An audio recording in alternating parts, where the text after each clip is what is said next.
Hello friends. तो आज का हमारा टॉपिक है jump statement in C. C programming में ब्रेक, कंटिन्यू और गो टू तीनों ही कीवर्ड है और इन तीनों को हम जंप स्टेटमेंट कहते हैं। जंप स्टेटमेंट की हेल्प से आप अपने प्रोग्राम में कहीं भी पहुंच सकते हैं, यानी कहीं भी डायरेक्टली जंप कर सकते हैं। जैसे बिना लूप की इटरेशन पूरा करें, उससे बाहर आना, लूप के बीच में से ही डायरेक्टली नेक्स्ट अपडेशन पर पहुंचना या अपने प्रोग्राम के किसी स्पेसिफाइड जगह पर पहुंचना।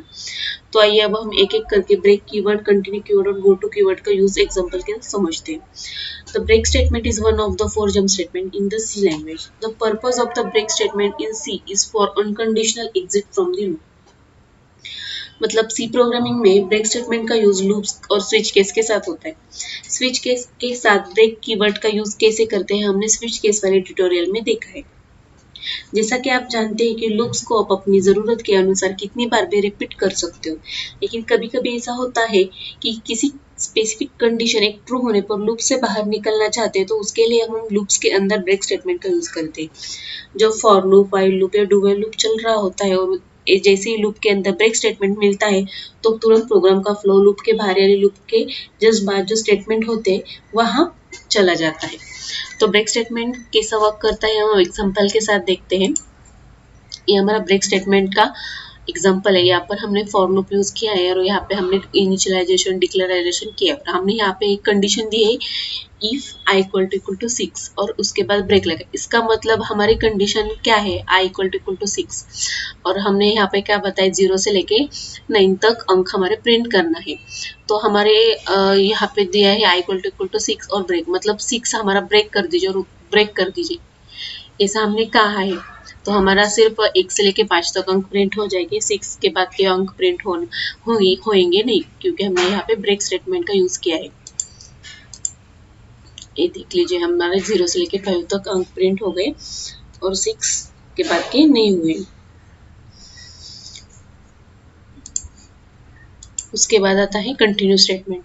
The continue statement in C is a jump statement that is used to bring the program control to the start of the loop. We can use the continue statement in the while loop, for loop or do while loop to alter the normal flow of the program execution.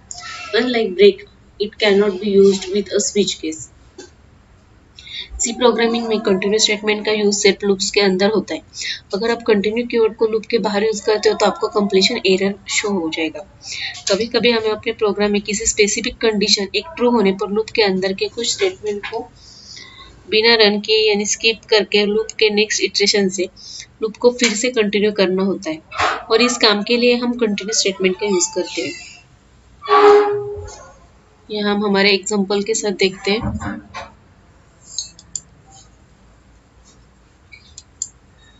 ये हमारा continue keyword का एक example है।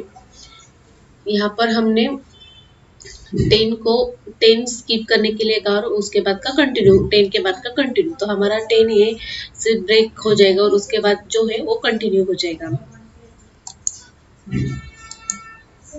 ये देखिए 1 2 3 4 5 4 6 7 8 9 10 हमारा skip हो गया है और उसके बाद का हमारा प्रिंट हो गया है। ओके,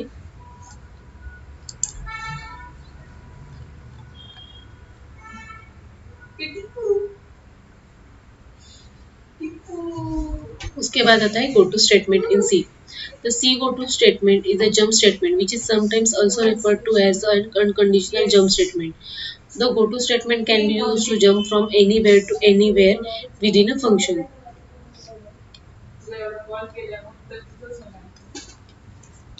जैसा कि अपने ऊपर सीखा कि ब्रेक स्टेटमेंट को आप सेट लूप्स और स्विच केस के अंदर और कंटिन्यू स्टेटमेंट के सेट लूप्स के अंदर यूज कर सकते थे।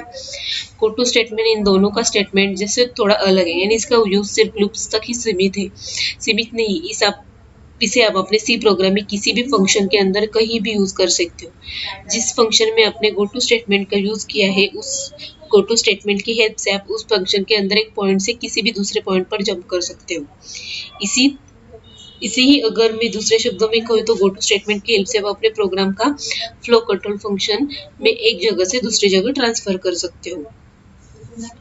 गो टू स्टेटमेंट को अपने प्रोग्राम में यूज करने के लिए पहले हम उसे जगह जहाँ से जंप करनी है यानी प्रोग्राम को कंट्रोल ट्रांसफर करना है उसे जगह पर गो टू कीवर्ड के साथ डिफाइन करते हैं। इसके बाद इसी गो टू लेबल को अपने प्रोग्राम में उस जगह लिखते हैं जहाँ पर हमें जंप करनी है यानी प्रोग्राम का कंट्रोल ले जाना है और इसे जगह लेबल के साथ कोलन सिंबल को यूज करते हैं जैसे कि आपने ऊपर सिंटैक्स में देखा है।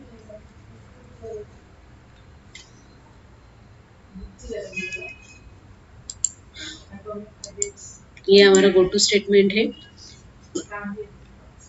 यहाँ पे हमने इवन और ऑड चेक करने के लिए कहा है। हमने यहाँ पे नंबर दिया है 26। हमारा स्टेटमेंट इवन है या ऑड है, मतलब हमने यहाँ पे कंडीशन दी, इवन होगा तो इवन प्रिंट होगा, ऑड होगा तो ऑड प्रिंट होगा।